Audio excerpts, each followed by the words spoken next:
आज और जूनियर महमूद नाम से वो जाना जाते हैं, उनको फिल्म लाइन में ब्रेक किसने दिया और कैसे इंडस्ट्री में छोटी सी उम्र में आई है, उनसे पूछते हैं हम। सबसे पहले तो सुनने वाले देखने वालों को मेरा प्रणाम, सलाम, नमस्कार। बड़ी खुशी की बात है कि मुझे इतने बड़े कलाकार की पुण्यतिथि पे या बरसी पे याद किया, और इत्तेफाक से वो मेरे एक तरह से गोद लिए हुए अब्बा ही थे कि मुझे गोद लिया था उन्होंने, या अपना बेटा समझा पूरी ज़िंदगी। और 2004 में हमसे विदा हुए थे वो। और महमूद साहब से पहला इनकाउंटर मेरा अभी हुआ, जो बता रहा था मैं कि एक फिल्म बनी थी हमारी सुहाग रात, जिसमें जीतू साहब थे, राशेरी जी थी। उसमें महमूद साहब का हमेशा की तरह बहुत बढ़िया रोल था। तो उनके एक साले का कैरेक्टर था, जो साला छोटा सा होता है और वो अपनी बहन को बहुत चाहता है, साला जो होता है। और इनसे उनकी शादी हो जाती है महमूद साहब की, तो उनकी बीवी होती हैं वो। तो हमेशा जब भी वो अपनी बीवी के करीब जाना चाहते हैं तो साला जो है, जो बड़ा पॉजिटिव है अपनी बहन के बारे में, वो बीच में आके उनको हमेशा डिस्टर्ब करता है। तो ये सिलसिला 3-4 बार होना था फिल्म में, हो भी गया। तो जब फर्स्ट डे में सेट पे गया तो महमूद साहब को देख के मैं तो चक्का बक्का रह गया। मैं कहा जैसे हर कोई परेशान होता है या नर्वस होता है, मैं भी नर्वस हो गया था। तो इस चीज़ को उन्होंने भांप लिया महमूद साहब ने। तो महमूद साहब ने देखा कि भाई माहौल गड़बड़ हो रहा है, रीटेक बहुत करेगा ये। तो उन्होंने माहौल को बिल्कुल मुलायम करके, बिल्कुल मैनेज करके एकदम मधुर बना दिया, और मुझे भी काफ़ी हद तक अपना बनाया उन्होंने। और मेरे सर पे हाथ वाथ रख के चीज़ें नॉर्मल कर ली। फिर मैं थोड़ा सा खुल गया उनसे, सीन वीन हुए, 2-3 दिन काम करते रहे उनके साथ, काफ़ी खुल गए। उसी दौरान उनकी एक बिटिया जिनी पैदा हुई थी, उनका बर्थडे सेलिब्रेट होना था। तो महमूद साहब ने सबको दावत दी, सेट पे जितने बड़े बड़े लोग थे। मुझे नहीं बोला कुछ भी, मुझे बड़ा बुरा भी लगा, क्योंकि 3-4 दिन से मैं भाईजान की, महमूद साहब की गोदों में खेल रहा हूँ, हंसी मजाक कर रहा हूँ, थोड़ा बेबाक भी हो गया था। तो मैंने बिल्कुल भाईजान से कहा, भाईजान मेरा बाप कोई प्रोड्यूसर, डायरेक्टर या डिस्ट्रीब्यूटर नहीं है, तो क्या मैं क्या आपकी फंक्शन में नहीं आ सकता क्या? उन्हें बहुत बुरा लगा और चौंक गए हो कि भाई कमाल, इतना सा बच्चा ये बात कैसे बोल गया।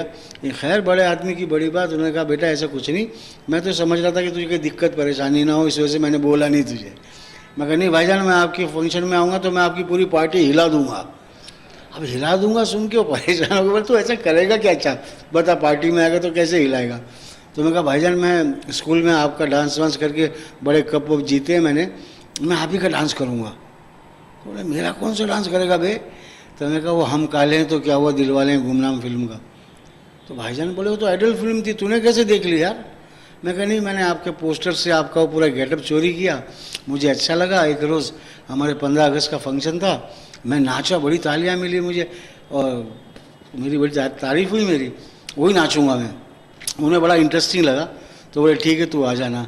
बस अब इसी तरह से मैं उस फंक्शन में पहुंचा, और उस फंक्शन में जाके मैं नाचा तो पूरी इंडस्ट्री वहाँ थी। महमूद साहब का फंक्शन था तो यकीनी बात है पूरे लोग थे जिनको हम पर्दे पे देखते थे, रूबरू देख रहा था। मेरे तो पैर ज़मीन पे थे ही नहीं कि मैं साधारण गरीब घर का लड़का, लेकिन बहुत मज़ा आया।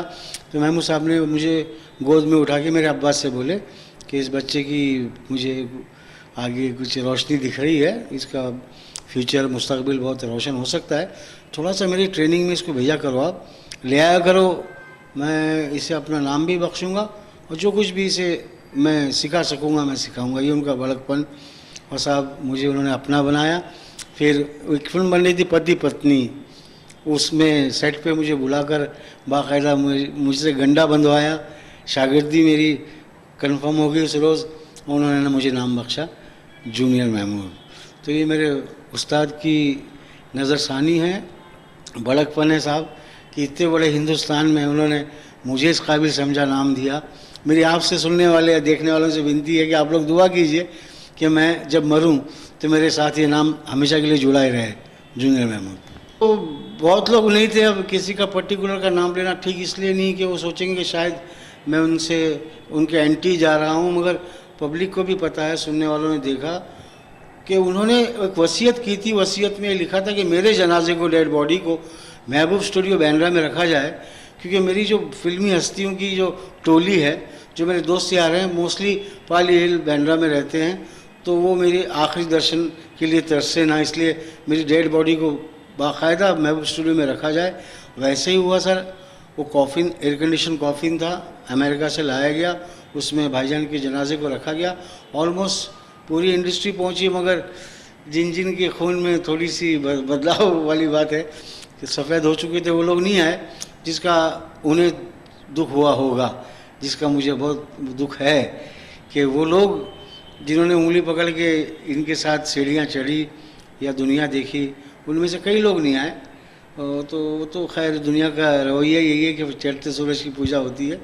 तो लेकिन मैं बड़ा खुश नसीब हूँ कि मालिक की मेहरबानी से मुझे मौका मिला उनके आखिरी दर्शन करने का। चांस दिया और वो मैयत में नहीं आए, आपको प्लीज़। नहीं तो बहुत से लोग नहीं आए, वैसे तो बहुत सौ को भी तकलीफ़ हुई। मैं किस किस के नाम लूँ, क्योंकि क्या है वो तो सबको पता ही है, बहुत से लोग नहीं हैं, जिसमें से मुझे अगर पर्सनली थोड़ा सा धक्का इस बात का लगा तो वो बात थी अमित जी की। बहुत सुलझे हुए पढ़े लिखे आदमी हैं। अमित जी को मैंने उस घर में भी देखा है जिस घर में मैं महमूद साहब से मिलने जाता था। तो वो क्योंकि पढ़ा लिखा काबिल आदमी है, वो आ सकते थे, बहुत बड़े आदमी हैं, इनको खुशी होती और लोगों को सबक मिलता, तो उसका मुझे भी थोड़ा सा फील हुआ है। लेकिन खैर बड़ों की बड़ी बात। ये नहीं आता, महमूद साहब के पहले कोई नहीं था, उनके बाद भी कोई नहीं होगा। वो महमूद साहब की एक तमन्ना मैं बता दूं जो बहुत कम लोगों को मालूम है।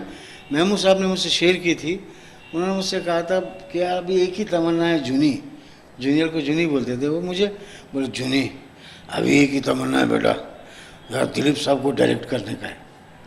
ये उनकी तमन्ना थी जो कि अनफॉर्चुनेटली पूरी नहीं हो पाई, वरना कुंवारा बाप के बाद वो लग गए थे भागम दौड़ी में कि किसी तरह दिलीप साहब को अपने तरह से राज़ी कर लें। अलबत्ता मैं तो वहाँ था नहीं, मुझे पता नहीं, मगर हाँ उनके दिल में तमन्ना रही कि वो एक बार दिलीप साहब के साथ काम करें और उनको डायरेक्ट करें। अजी वो दरअसल मेरी पहली फिल्म आई थी ब्रह्मचारी, शम्मी अंकल के साथ, और JP साहब की बहुत बड़ी फिल्म थी।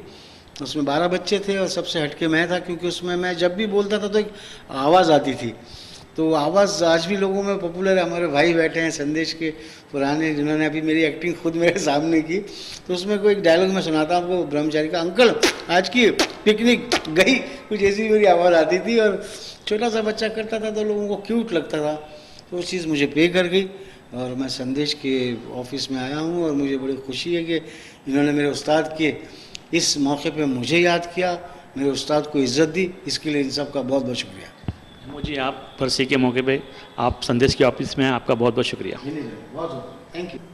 कहीं હવે શું કરવાનું હવે પતી ગયું? હવે